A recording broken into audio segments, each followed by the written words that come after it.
فاتح کی حیثیت سے تشریف لائے، مجاہد کی حیثیت سے تشریف لائے، اور یہاں انہوں نے فتوحات کے جھنڈے گاڑ دیے۔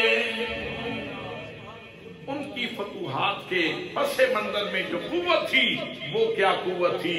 حضرات محترم، اگر آج بھی اس قوت کو تلاش کر لیا جائے تو مسلمانوں کا تشخص بلند ہو سکتا ہے، مسلمانوں کا وقار بحال ہو سکتا ہے۔ راجہ طاہر پریشان تھا، عرب سے نوجوان آیا ہے، مسافرت میں ہے، غریب الوطنی میں ہے، اس کا علاقہ نہیں، ہم اس علاقے کے رہنے والے لوگ ہیں، لیکن اس نے ہمارا دم جو ہے وہ ناک میں کر دیا ہے، کوئی ایسی سبیل ہو کہ جس سے اس کا راستہ روکا جا سکے۔ کوئی اتنی زیادہ فوج نہیں ہے، کوئی لمبے چوڑے لشکر نہیں ہے، لیکن محمد بن قاسم مسلسل پیش قدمی کرتے جا رہے ہیں۔ راجہ طاہر بہت پریشان ہوا، اس نے اپنی مجلس شورا کا اجلاس بلایا۔ وہ اتنا بے حیا تھا کہ اس نے اپنی بہن سے شادی کی ہوئی تھی۔ اس مجلس شورا کے اندر اس کی بہن بھی موجود تھی۔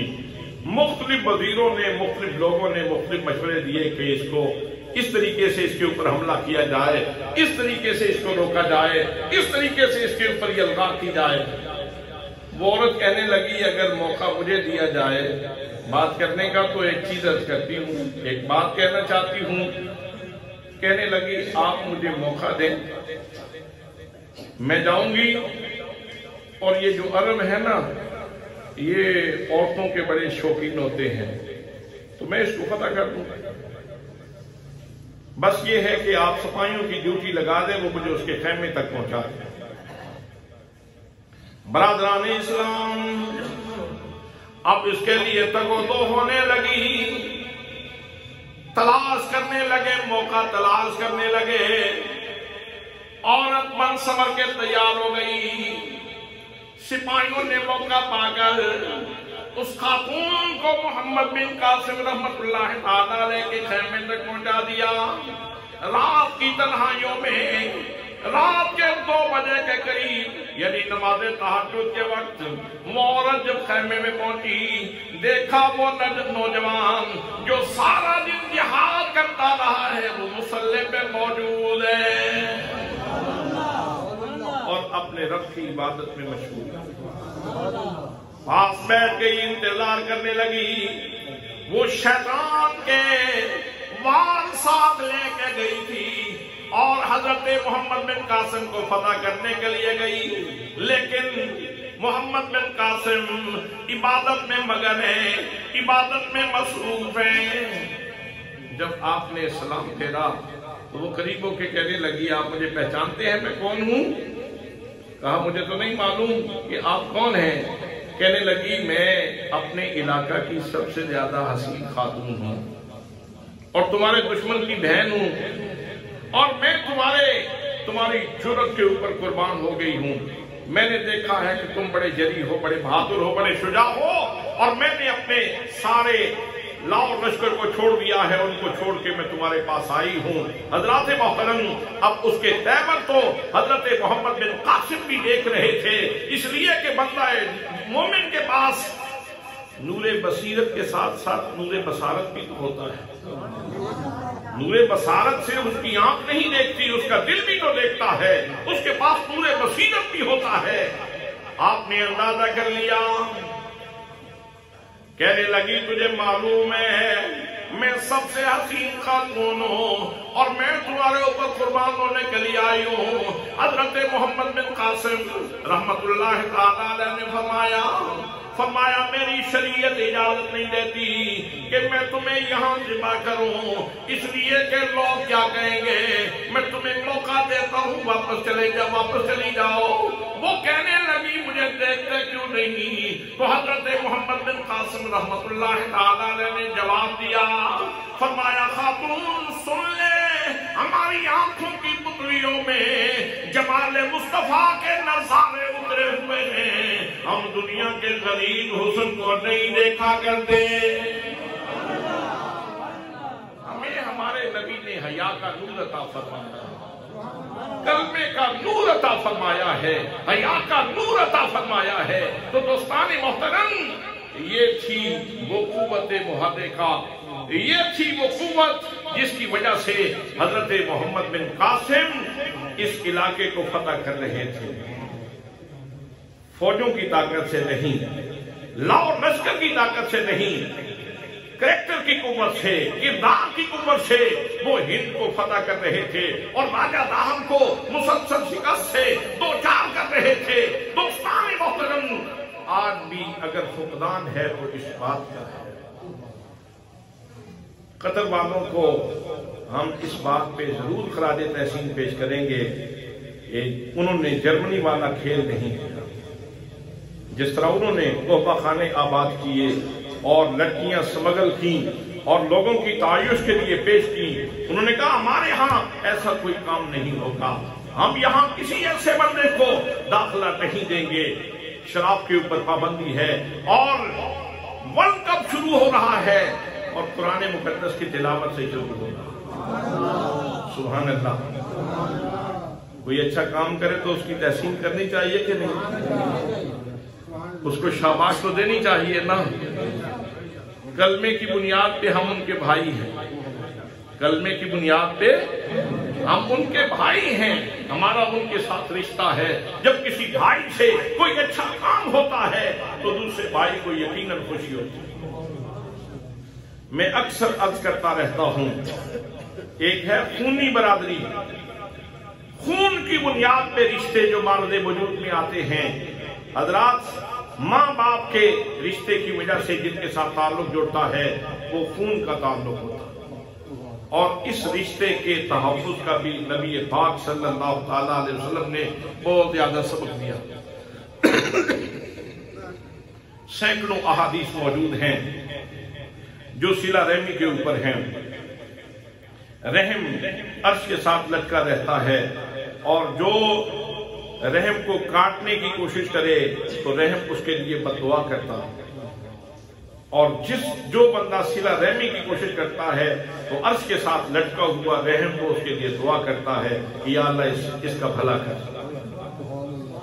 اور اللہ کریم ارشاد فرماتا ہے جو رحم کے رشتوں کو قطع کرے گا میں بھی اس سے قطع تعلقی کر لوں گا، اور جو رحم کے رشتوں کی حفاظت کرے گا میں بھی اس سے اپنا یارانہ لگا کے رکھوں گا۔ یہ اللہ کریم کا فرمان ہے۔ تو میرے دوستو، خون کے تعلق کی بھی بڑی اہمیت ہے، اس رشتے کا بھی بڑا تقدس ہے، ان رشتوں کا خیال رکھنا بھی بڑا ضروری ہے۔ لیکن ایک رشتہ وہ ہے جو نبی کریم صلی اللہ علیہ وسلم کی غلامی کی وجہ سے ہے، ایمان کی وجہ سے ہے، اسلام کی وجہ سے ہے۔ اس بنیاد کو بھی اللہ کریم نے قرآن میں بیان کیا، فرمایا انما المؤمنون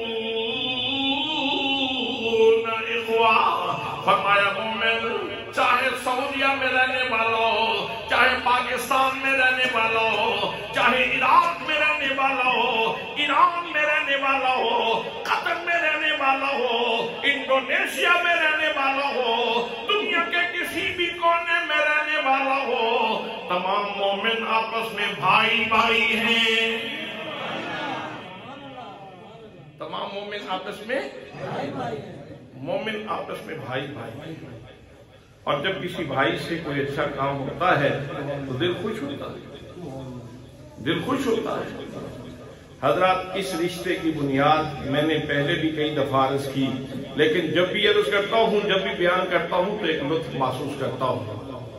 حضرت شیخ عبدالعزیز دباغ رحمت اللہ تعالیٰ علیہ نے ارشاد فرمایا جب بندہ کلمہ پڑھتا ہے نا تو اس کے سینے سے نور کا ایک دھاگا نکلتا ہے اور سینہ مصطفیٰ سے جڑ جاتا ہے، سینہ مصطفیٰ سے جڑ جاتا ہے۔ حضرات، آپ جتنے لوگ بیٹھے ہوئے ہیں آپ انتہائی سعادت مند لوگ ہیں، اس لیے کہ آپ سب لوگوں کے سینے کا تعلق سینہ مصطفیٰ سے جڑا ہوا ہے، سینہ مصطفیٰ سے جڑا ہوا ہے۔ میرے سینے کا دھاگا بھی ادھر ہی جڑا ہوا ہے، ان کا بھی، ان کا بھی، ان کا بھی، ان کا بھی، سب کے، اور یہ وہ ہمارا رشتہ ہے۔ یہ وہ تارے ہیں جو آپس میں جڑی ہوئی ہیں اور مرکز ایک ہے. یہ وہ مرکز ہے جس کے اوپر ہم سب مجتمع ہیں، اکٹھے ہیں.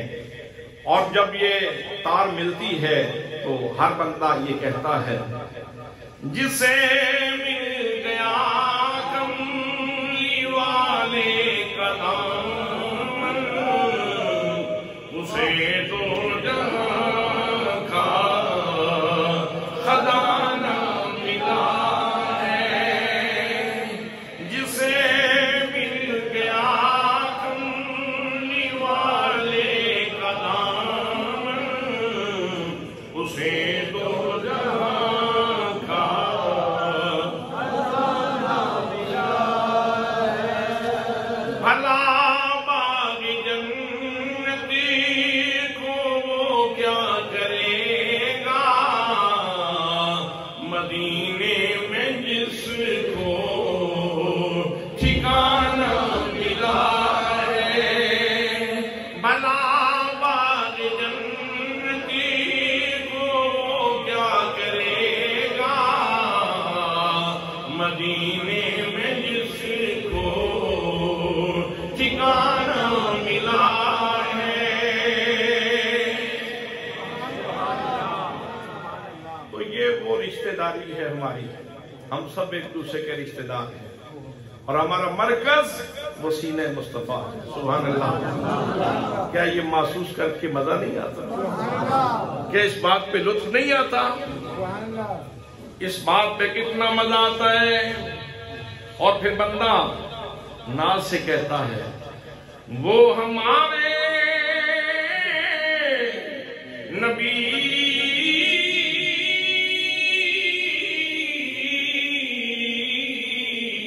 ہم ان کے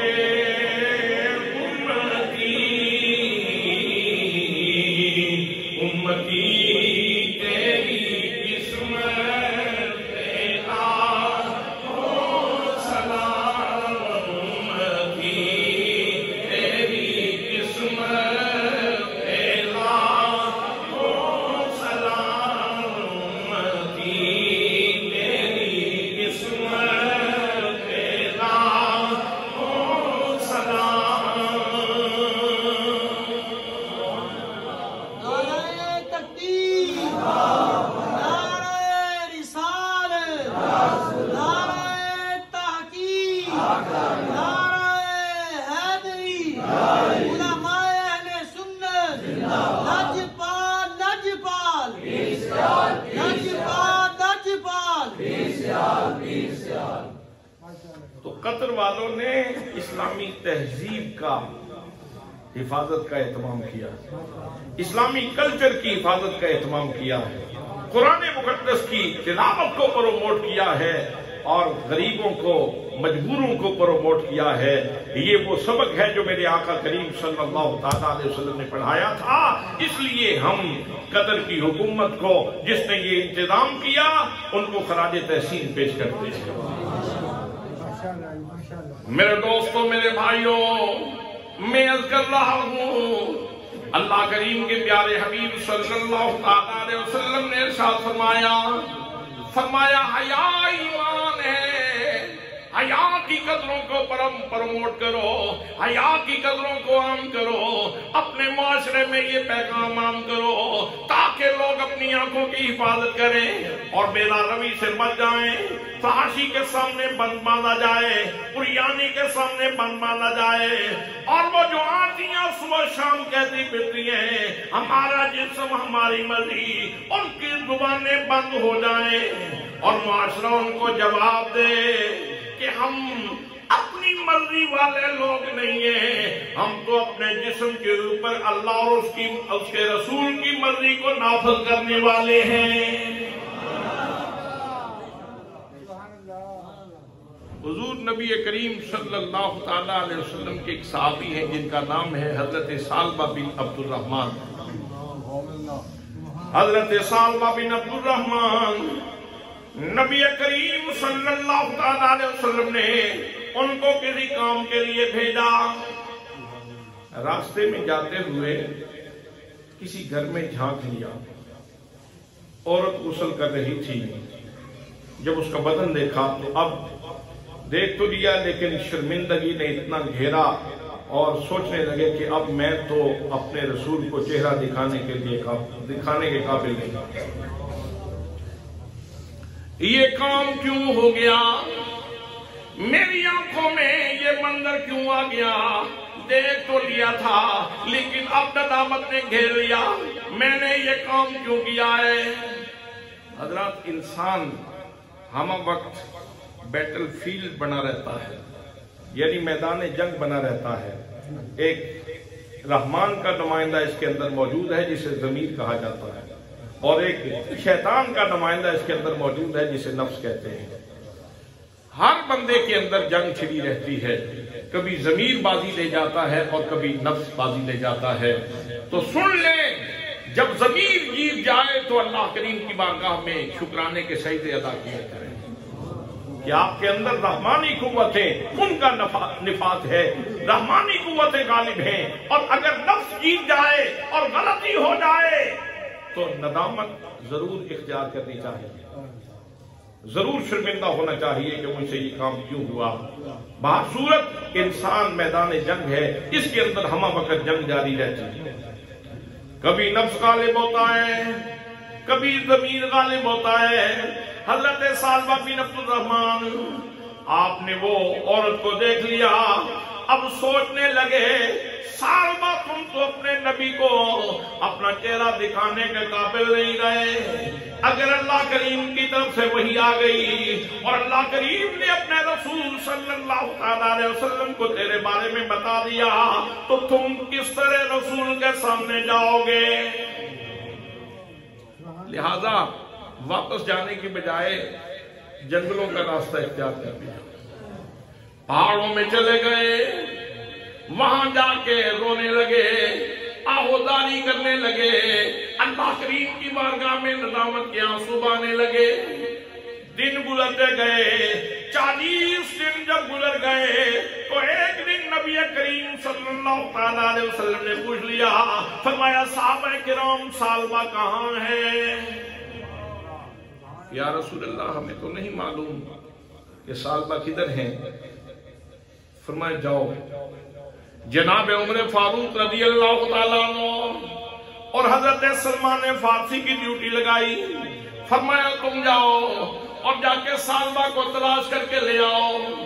بلکہ اس سے پہلے جناب جبریل امین نبی کریم صلی اللہ علیہ وسلم کی خدمت میں حاضر ہوئے اور آ کے عرض کی، یا رسول اللہ آپ کا غلام سالبہ فلاں جنگل میں پہاڑوں میں عبادت کر رہا ہے، رو رہا ہے، ندامت کے آنسو بہا رہا ہے، یا رسول اللہ اس کی حالت غائب ہو رہی ہے، میرے آقا اس کو اپنی بارگاہ میں یاد فرمائیں۔ صحابہ کرام سے آپ نے پوچھا، پھر حضرت عمر کو بھیجا، حضرت سلمان فارسی کو ساتھ بھیجا، فرمایا جاؤ فلاں پہاڑ کی طرف اور سالبہ کو تلاش کر کے لے آؤ۔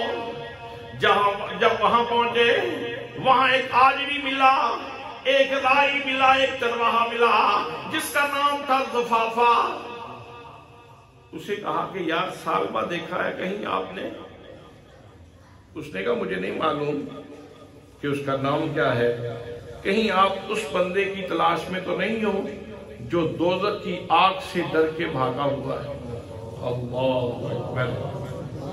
اس کا مطلب یہ ہے کہ کچھ مشاہدہ تو اس نے بھی کیا ہوا تھا۔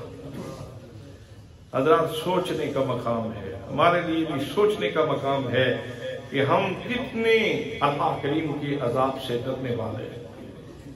دوزخ کی آگ کے بارے میں اللہ کے رسول صلی اللہ علیہ وسلم نے ارشاد فرمایا کہ یہ طویل عرصہ اس کو جلایا گیا، 40 سال جلایا گیا تو یہ سفید ہوئی، پھر 40 سال جلایا گیا تو یہ سرخ ہوئی، اور پھر 40 سال جلایا گیا تو یہ آگ جو ہے سیاہ ہو گئی۔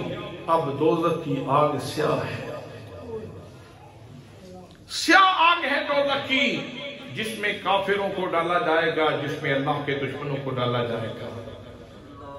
زفافہ کہنے لگا تم اس بندے کی تلاش میں ہو جو دولت سے ڈرا ہوا ہے، کہا ایسے ہی ہے، ہم ایسے ہی بندے کی تلاش میں ہیں، یقیناً تم ٹھیک کہہ رہے ہو، تو بتلاؤ وہ کہاں ہے؟ کہنے لگا وہ رات کے پچھلے پہر ایک دفعہ اس چوٹی کے اوپر طلوع ہوتا ہے، چوٹی کے اوپر آتا ہے، اس نے اپنے ماتھے کے اوپر ہاتھ رکھا ہوا ہوتا ہے اور اپنے رب سے کہتا ہے یا اللہ میرے گناہ کو معاف فرما دے، یا اللہ میری غلطی کو معاف فرما دے، آؤ میں تمہیں لیے چلتا ہوں، ویسے بھی رات کا وقت قریب ہے تو اس سے ملاقات کروا دوں گا۔ جب وقت ہوا تو سالبہ بن عبد الرحمن وہاں سے نکلے اور چوٹی پہ جب طلوع ہوئے تو یہ بات انہوں نے اسی طرح بیٹھے آنکھوں کے ساتھ کی تو حضرت عمر رضی اللہ تعالیٰ عنہ نے آگے بڑھ کے پکڑ لیا، پکڑ کے کہنے لگے، بلکہ فوراً سالبہ نے پوچھا کیا میرے جرم کا میرے نبی کو پتہ تو نہیں چلتا؟ کیا میرے نبی کو میرے جرم کا پتہ تو نہیں چل گیا؟ تو میں کیسے ان کے سامنے جاؤں گا؟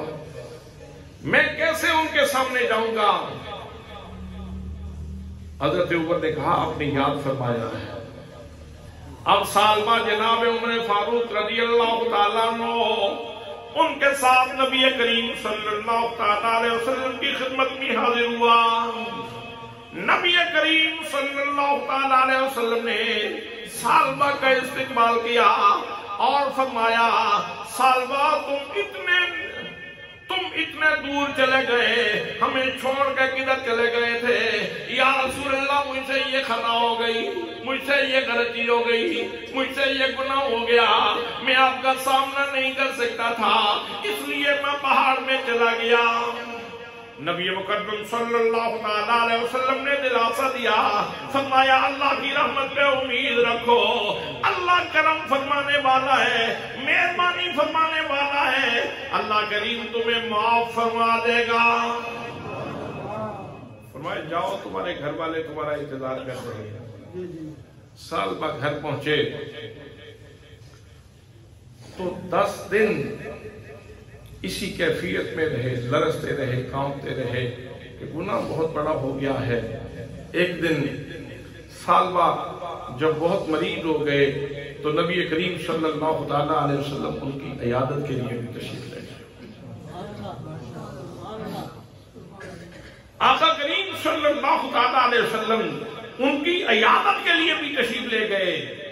نبی مکرم صلی اللہ تعالیٰ علیہ وسلم نے عیادت فرمائی، دعائیں دی، اللہ تجھ سے راضی ہو جائے، اللہ کریم تیرے اوپر کرم فرمائے۔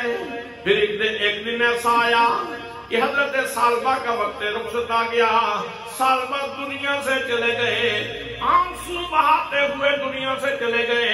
نبی مکرم صلی اللہ علیہ وسلم نے ان کی تجہیز و تکفین فرمائی، ان کا جنازہ پڑھایا، اور میرے آقا کریم صلی اللہ علیہ وسلم نے ارشاد فرمایا صحابہ کرام میرا رب ارشاد فرماتا ہے کہ سالبہ نے جو گناہ کر لیا تھا، اگر یہ ایسا گناہ بھی کر لیتا، ایسا گناہ بھی کر لیتا جس سے پوری زمین گناہ سے آلودہ ہو جاتی، لیکن جس انداز میں اس نے توبہ کی ہے، جس انداز میں اس نے اللہ رسول سے حیا کیا ہے، اگر ایسا گناہ بھی کرتا جس سے ساری زمین آلودہ ہو جاتی، لیکن جب میری طرف آتا تو میں اتنا زیادہ زمین کو رحمتوں سے بھر کے اس کا استقبال کرتا۔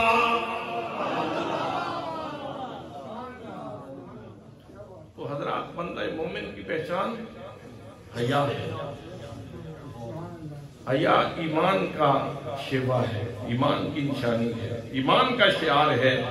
آج حیا کے تقاضے پامال کیے جا رہے تھے تو اس ماحول میں جب پوری دنیا میں شیطان ننگا ناچ رہا تھا تو قطر نے ایک بہت بڑا کام کیا ہے، انہوں نے شراب کے اوپر پابندی لگائی۔ میں نے پہلے جیسے عرض کیا کہ 2006 میں یہی ورلڈ کپ ہوا تھا جرمنی میں، اور پوری دنیا سے 40,000 عورتیں سمگل کی گئیں اور تعجش کے لیے لوگوں کے لیے پیش کی گئی۔